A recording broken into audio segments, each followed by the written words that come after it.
Big boss Marathi तर विषय घेऊन आलेलो कालचा. काय थोडे दिवस राहिलेले, आता 70 दिवस होण्यासाठी काय 2-4 दिवस राहिलेले.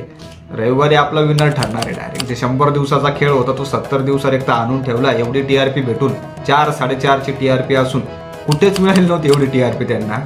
ती टीआरपी असून सुद्धा 70 दिवसावर. त्याचं कारण अजून स्पष्ट झालेलं नाही, पण ठीक आहे, आता त्याच नाराज वाक्यानं पुढे जाऊया. तर काल काही भरपूर गोष्टी झाल्या. तर सुरुवात झाली ती सूरजच्या विषयावरून, जो आपण खेळ खेळला होता मागे त्यांनी, तो पार्टीचा पोस्टर होते की त्याच्यावर किमती लिहिलेल्या होत्या की ही किंमत कोणत्या सदस्याला योग्य ठरेल. तर त्या टाईपचा तो खेळ होता. तर त्याच्यात सूरजला 6 लाख, सर्वात जास्त 6 लाखाची ती पार्टी देण्यात आली होती. तर त्यावरून अंकिता आणि डीपी दादा हे सूरजविषयी जो टॉपिक चालला होता तो अभिजित सोबत मांडत होते. अभिजित दादाला म्हणत होते की का तुला असं का वाटतं की हे सगळं हा त्याच्यासाठी पात्र ठरतोय. तर अभिजित दादा, आता अंकिता आणि डीपी दादाचं हे तर मला काही पटलं नाही त्या गोष्टीला. कारण जर आपण पाहिलं तर अभिजित दादा सिंपलची गोष्ट म्हटलं की त्याचा जो गेम आहे आतापर्यंत तर तो अतिशय चांगल्या पद्धतीनं चांगला खेळतोय, तो इम्प्रूव्ह होत चाललेला आहे. तर त्या मानानं जर पाहिलं तर त्याला हे देणं योग्य ठरते त्याच्या मते. तर मला पण त्यामध्ये अतिशय चांगली गोष्ट वाटली ही की त्याचं जे मत होतं ते अतिशय चांगलं होतं. डीपी दादा आणि अंकिता यांना असं वाटत होतं की हे 6 लाख सूरजला नाही द्यायला पाहिजे होते, कारण त्याच्यात निर्णय क्षमता नाही आहे, बाकीच्या गोष्टी नाही आहे. तर मग तो खेळ खेळला आहे ना त्या गोष्टीचा. 20 झेंडे आणले त्यांनी, ते पण 4 मिनिट 10 सेकंदात, आणि तो गेम जिंकला सुद्धा. आणि विशेष म्हणजे बिग बॉसची जी अमाऊंट होती, जे जिंकण्याची जी ट्रॉफी जिंकण्याची जी अमाऊंट होती त्याच्यामध्ये 6 लाखाची भर ही सूरजनं तर टाकली ना. मग तर एक प्रकारे तर हे दोघांचं मला थोडंसं वाईट वाटलं त्या गोष्टीला. तर आपण पुढे जाऊया. आता पुढचा विषय सुद्धा अंकितावरच आहे. अंकिताचा गेम हळूहळू कमी होताना दिसतोय असं निदर्शनास येत आहे. आणि सर्वात पहिलं तर निक्कीनं जो विषय आता मांडला होता काल, तो खरंच एक प्रकारे योग्य वाटला होता. विषय होता की प्रत्येकाला आपल्या आपल्या ड्युटी वाटून दिलेल्या की काय काय काम करायचं आहे.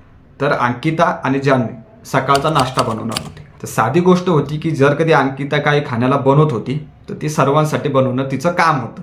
तर त्यावर त्यांचे भांडण झाले की अंकिता आणि डीपी दादा हे दोघांसाठीच खाणं बनवत आहेत अंकिता, बाकीच्या सदस्याची काही गरज नाही असं त्या टाईपचं झालं होतं. त्यावर निक्कीने जो प्रश्न विचारला किंवा तिथं जे भांडण झालं त्यांच्यामध्ये, तर त्याच्यामध्ये मला तरी निक्की ही योग्य वाटली.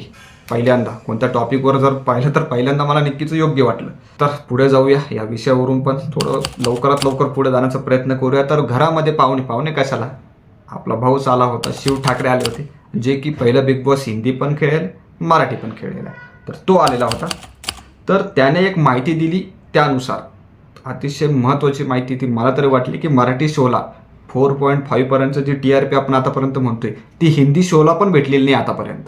हिंदी शो पण असा एवढा गाजलेला नाही आहे. मराठीला सर्वात जास्त, हिंदीमधून म्हणा मराठीमधून म्हणा, बिग बॉसला 4.5ची टीआरपी मिळालेली सर्वात जास्त. तरी बंद करताय, चुकीचं आहे.